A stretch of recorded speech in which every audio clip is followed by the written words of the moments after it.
na biktima ng scammer ang social media personality na si Queen Yasmin.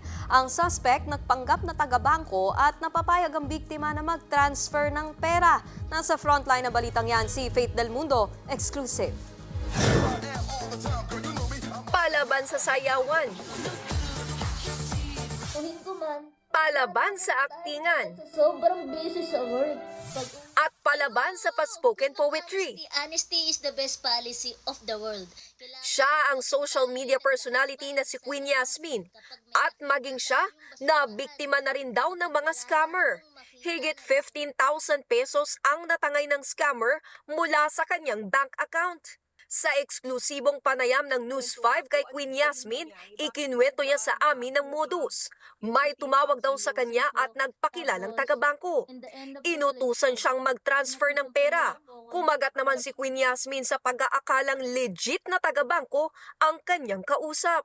I-input ko daw po yung account number na binigay po nila sa akin, tapos tinransfer ko po doon yung amount, tapos sabi pa po nila sa akin na kailangan wag kang maiiwan ng kahit ano or katiting dyan sa ano mo sa bank account mo. Tapos po yun, sabi po nila sa akin, babalik naman yan mamaya. Po yun, yung call 15 minutes lang daw ay ibabalik din sa account ni Queen Yasmin ng pera. Pero hindi na nga yan nangyari. Dito kinutuban ng biktima na scammer ang kausap niya.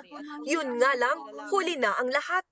Nanginayang po ako nun kasi po pinaghirapan ko po yun, tapos iyak po ako nang iyak po yun. Tapos sabi ko, parang nawala na yung sa isang iglap po yung pera po na yun po. Ako na lang po yung inaasahan po. Yung pera po na yun dapat paglalaanan ko po sa business ko po na manggugurahan po. Ayon sa PNP-CIDG, voice phishing ang klase ng scam na naranasan ni Queen Yasmin.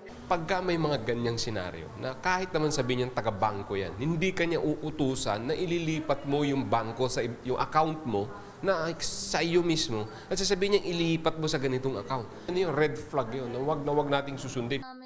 Tumawag naman na raw si Queen Yasmin sa kanyang mga bangko at ang sinabi sa kanya, patuloy pa rin daw ang investigasyon. Ang mga pulis naman, sinusubukang i-trace ang kinaroroonan ng mga scammer. Nagbabalita mula sa Frontline, Faith Del Mundo, News 5. Mga kapatid, may Los Baños po. Huwag magpahuli sa mga balita at impormasyong dapat ninyong malaman. Para sa mas malawak na balitaan at diskusyon, mag-follow at mag-subscribe sa social media pages ng News 5.